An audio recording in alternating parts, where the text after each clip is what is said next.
Hello, welcome. My name is Bella. Thank you for clicking on this video, if you did. This channel, I just want to say, like, starting off is for me. I wanted to start a YouTube channel not because I'm thinking of becoming a famous YouTuber, but to document like myself, my time, rant about things when I want to, and also just like explore the things I like to explore and do things for fun. I like to like edit videos and I like researching topics to talk about, and isn't YouTube like a great place to do that? Like making YouTube videos? So, will it be embarrassing when people find this? Yes, especially people I know, but I want to like document my adulthood, myself, things I like, and things that I want to talk about. And I figure I'm not gonna do this on my Snapchat story and annoy the shit out of people. I'm gonna do it on this platform. You know what, let me adjust this camera. There we go. Okay, so as you can see in the title of this video, I'm gonna be reading scary Reddit stories as well as one of my own scary stories that I've told to people a couple times, but I really wanted to like tell people in the right way. So I wrote it all down so I have like a reference and I don't get like too lost in my telling of the story. Also,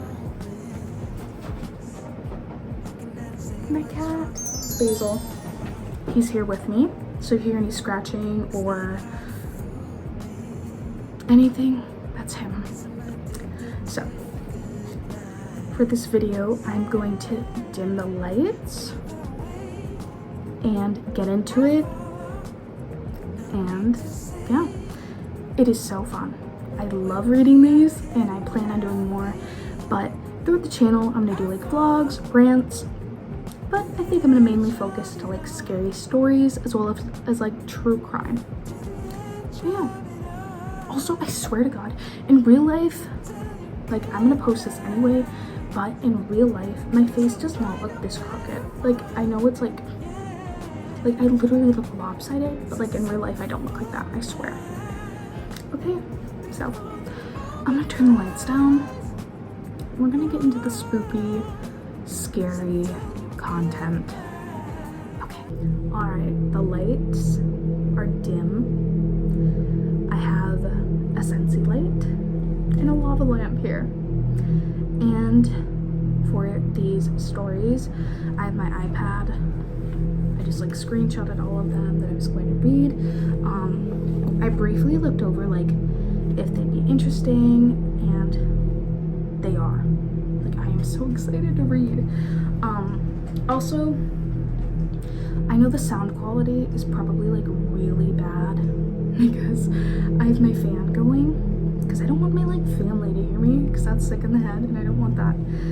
And also I'm just filming on an iPhone, but just for my own sake, I'm probably gonna get a microphone.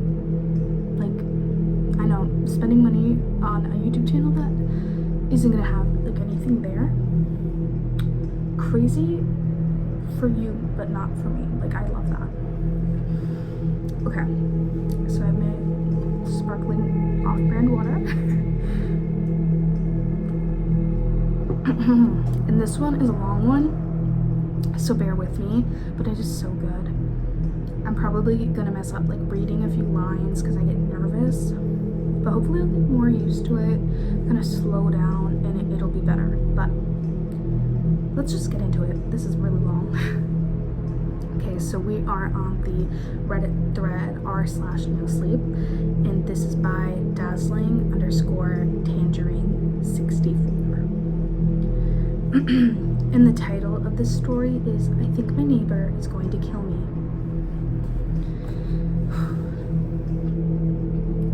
"3 months ago, someone strange moved into the apartment next to mine. I've lived in this apartment for about a year, and I always thought it was a safe and comfortable place to live.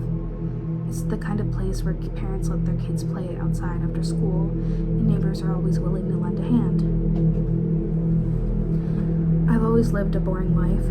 ever since getting out of the school and moving out on my own. It's always the same day in and out.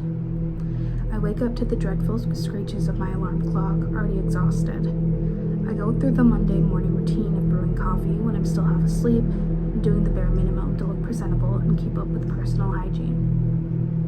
I go from dull, boring apartment room to an even more dull and boring office job, where I spend 90% of the time playing solitaire or something on my computer. I go home feeling drained, and God forbid I have to run any errands before I can go home and lay on the couch to watch mind-numbing TV shows while eating whatever leftovers I have in the fridge. Day after day, the cycle just repeats.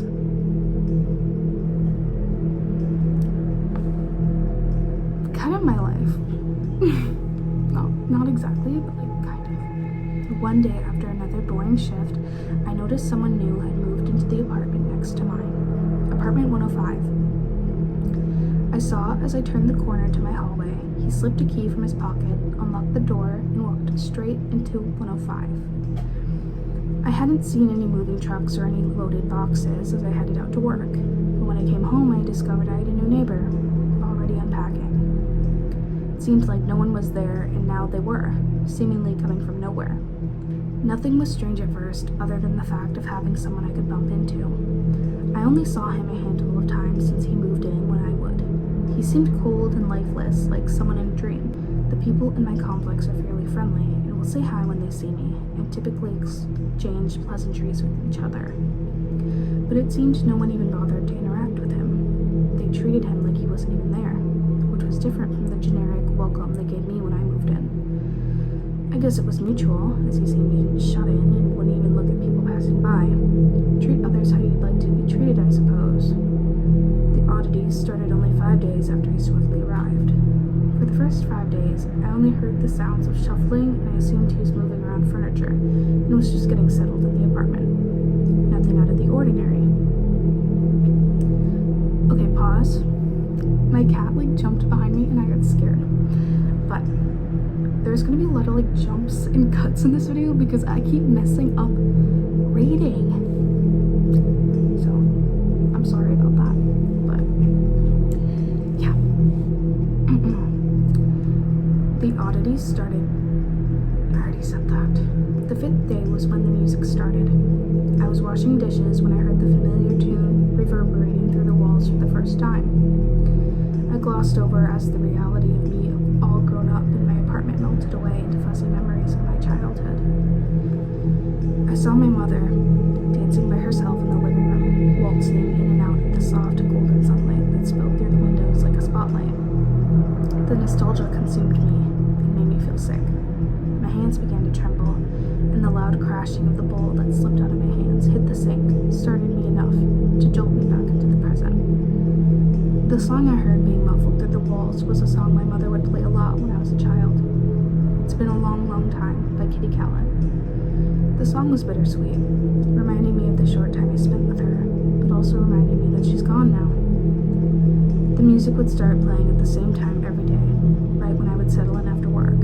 I kind of liked it at first, as it had brought up fond and warm memories I had hidden away from myself and didn't resurface until I heard the song again. It felt warm to remember her, to come to the terms with loss and grief every day. Every day, I heard it faintly play through the walls multiple times over, and the warm effect it had on me began to fade. As the last rays of sunlight disappeared and darkness overtook as night approached, the music would still play. It would only play 3 times at night. I thought it was odd, playing the same song at the same time, over and over, but I wouldn't be surprised if people considered me to be a fairly odd man, so I guess I had no room to speak. It wasn't loud enough to keep me from sleeping, and I'm not the type to confront him about it. It was when the music became eerily distorted, was when I started getting scared. It was another dull, boring night after another long day of work. I got home, pulled my clothes off and threw them in the same pile in the corner. I always do. I plop onto the couch and turn on the TV, and like clockwork, the music starts. This time, those sentimental and wistful memories flashed behind my eyelids. This time, it had the same flat effect on me as everything else did in my bland, monotonous surroundings. I reached for the remote and increased my volume to where I could barely hear the this song. Now that the song was buried under the dramatic voices blaring through the TV speakers, I allowed myself to zone out and become consumed by whatever senseless drama was being fed to me on this reality TV show. I dozed off and was jolted awake by some overly enthusiastic infomercial, making empty promises.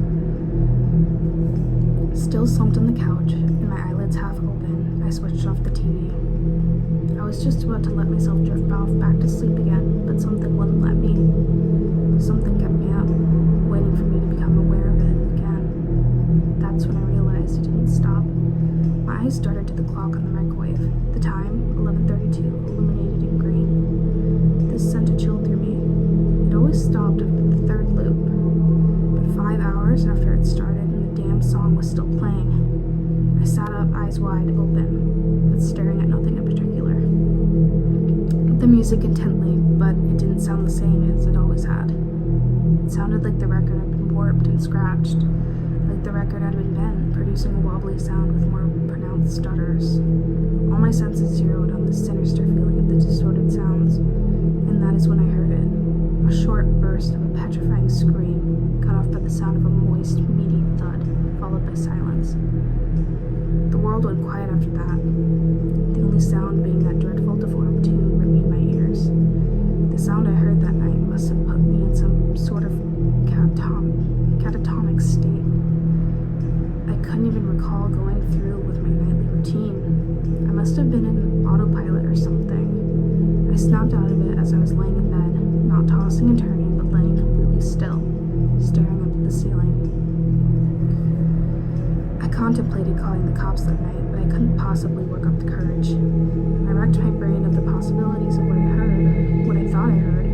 What if I was wrong? But also, what else could it have been? The thought of the gruesome events that could have occurred just a couple feet away from me that night, only separated by a shared wall that sent chills down my spine, left me paralyzed in fear. But I didn't want to look like an idiot and have the man living next door to me thinking I'm a nosy, paranoid nuisance of a neighbor. So, for the sake of sleep and my sanity, I convinced myself to brush it off. Maybe his TV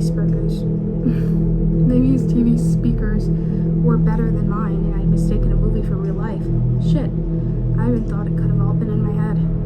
I didn't want to think about it too much and scare myself, so I didn't. 2 weeks after the incident is when I saw him again. It was about 1 a.m. and I had left a lighter in my car, so I decided to go out and get it. And while I was walking out to my car, far in the back corner of the lot, I saw him dragging a large bag. It looked body-sized, leaving a red streak tailing the end of the black trash bag. I froze and strained my eyes to try and see better. Scared to move an inch, I held my breath as my eyes and brain scattered to make out the dark shapes and shadows I saw moving in the distance. The whole scene made me feel uneasy. The sound of a bag dragging along the concrete, and the faint squelching sound as he lunged and gave the bag another pull. My eyes were still glued on him. I stood there paralyzed in fear. I started to feel lightheaded and I lost my balance and stumbled backwards. He stopped. The bag slouched to the ground as his head slowly rotated towards me. I turned around and started walking back toward my apartment, feeling his eyes on the back of my head the entire time. I got back to my apartment and locked the bolt and the chain and tried to go to sleep. Every time I closed my eyes, I could see his beady eyes staring at me. There was no denying something was going on, but I couldn't bring myself to do anything about it. What if I got in trouble for taking so long? I just couldn't do it. The fear was too great. I just wanted to forget about it. I didn't want to be right. The music started again after that night. The sound of the static overwhelming the music itself.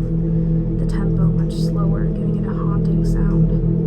When it would start playing, I just sat there and cried, waiting for it to be over.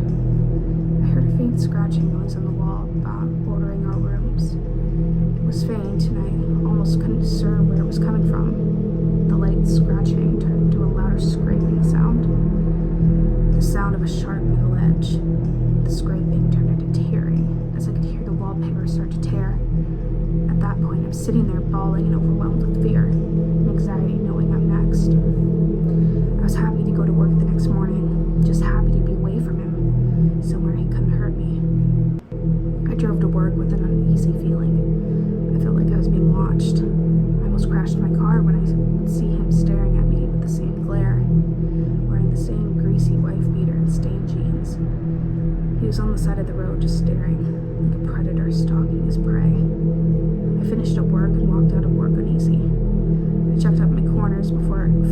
rousing myself from them, and I sprinted to my car. I drove back home more anxious than usual, not knowing where he could have been. I finally made it back and parked as close to the hallway as I could, closing the distance between my room and the car. I felt a tense and hyper-awareness as I stepped out of my car and looked back to the spot I had seen him last night. A sense of relief came over me, seeing he wasn't there, but that feeling soon turned into crippling terror as my focus shifted to my car. I saw him sitting in the back seat of my car with a grin, spanning from ear to ear. The disturbing sight of him made me jump, and I tripped over my own feet, stumbling to the ground, keeping my eyes on the top of his head. It's all I could see from the ground as I pushed my body closer and closer to the hallway, hearing my clothes tear and rip as it hooked onto the concrete. I made it to the hallway and could barely get back onto my feet, praying he wasn't going to charge me. I broke into a sprint, still trying to keep my balance. I made it to my door and started feeling for my keys. I checked each and every pocket and don't feel the sharp ridges of them. My heart was racing faster than it ever has. My keys must have fallen out of my pocket or something when I fell onto the ground. I turned my head and the reflection of my keys caught my eye as I glared down the hall. Without thinking, I sprinted to the end of the hall and grabbed them. Once the car was in my view, I noticed he wasn't there anymore. I didn't waste any time at all getting back to my room. Barreling down the hall, I unlocked the door, got in my room, and then shut and locked the door. The moment the lock latches, he started pounding on my door, the noise echoing through my small apartment, sending shivers through my entire body. At this moment, I know I can't wait any longer. I didn't care if I was wrong about it. I needed to call the cops. I reached in my pocket and struggled to get it out while he was banging on my door. Once my phone was in my hand and I went to turn it off, my face went pale. My hands began to shake. My phone was dead. Without hesitation, knowing time wasn't on my side, I rushed to my room and put it on the charger. And the second I plugged it in, the banging stops. And then the music started. Pause. Oh my god. Like, this is scary. This is really scary. It's like, is it the scariest? Like, I don't know. It's just, it's making me like nervous. Okay, where were we? It was louder than ever, filling my ears with the haunting slow tune, barely recognizable from the song I once loved. The melody of the song starts looping as it loops faster. It got louder, turning into a droning noise as I hear a faint scream that grows in the volume, piercing my ears and tickling my brain. I sat there shaking and crying. I felt the faint buzz of my phone coming back to life. I turned it on and started dialing 911. As soon as the dialing stopped, the operator picked up and I heard their voice asking me questions. But in my panic state, I could not listen or comprehend their words. In the midst of all this chaos, I felt so overstimulated. My mind seemed empty, but so full and scattered at the same time, making it impossible for me to form any coherent thoughts, let alone sentences. A spew of frantic word vomit streamed out of my mouth, and I didn't care if what I said was comprehensible. I just remember screaming and pleading for help, begging for someone to come and save me, to make it all stop, take him away. The operator's staticky voice suddenly got drowned out as the banging resumed, seemingly coming from every wall, and the music became almost deafening. My hands began to tremble, and my phone fell to the floor and slid across the room, making whatever the operator was saying completely inaudible now. I collapsed on the ground, curling into a ball and pulling my knees tight to my chest, trying to make myself as small as possible. My thoughts were drowned out by the haunting music that swarmed my head until it felt like my skull was going to explode from the inside out. My nails dug into my scalp as I gave up screaming for help and silently cried. Everything stopped. Then the banging on the door resumed, but it wasn't the same as before. A wave of relief rushed over me when I heard, "Police, open the door." I gathered myself and ran to the door, frantically telling them what had just happened. Pointed to the room and told them, "He's in there." They nodded and told me to stay put. An officer sat with me, calming me down while they banged on his door. "Police, open up. We need to speak with you," they yelled through the door as they banged on it. I eagerly waited to hear a response. Silence. "We know you're in there. This is the police. Open the door and come out peacefully." Silence. "We've tried calling out to you, but but there's no response. For your safety and for the safety of others, we are now preparing to enter the premises. Stand back and keep your hands visible, they said before they busted down the door. They swarmed the room with their guns drawn. I waited with an officer outside of the room. I know what's coming. This is gonna be nuts. They came out of the room and reported that no one was inside. I glanced inside myself and see that there was no furniture, no signs of anyone living there. The police contacted the landlord and get the name of the resident. Nothing came back, and they told me the apartment has been vacant for months.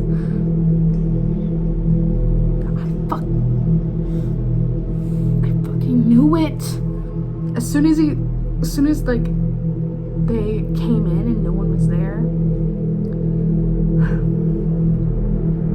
That happened a week ago. I decided to tell this story because the music started playing again, and I don't know what to do. That is the scariest line you could put at the end of a video or a story. It's like, it's happening again. I really like that one. It was so good. Again, I just want to give credit to them.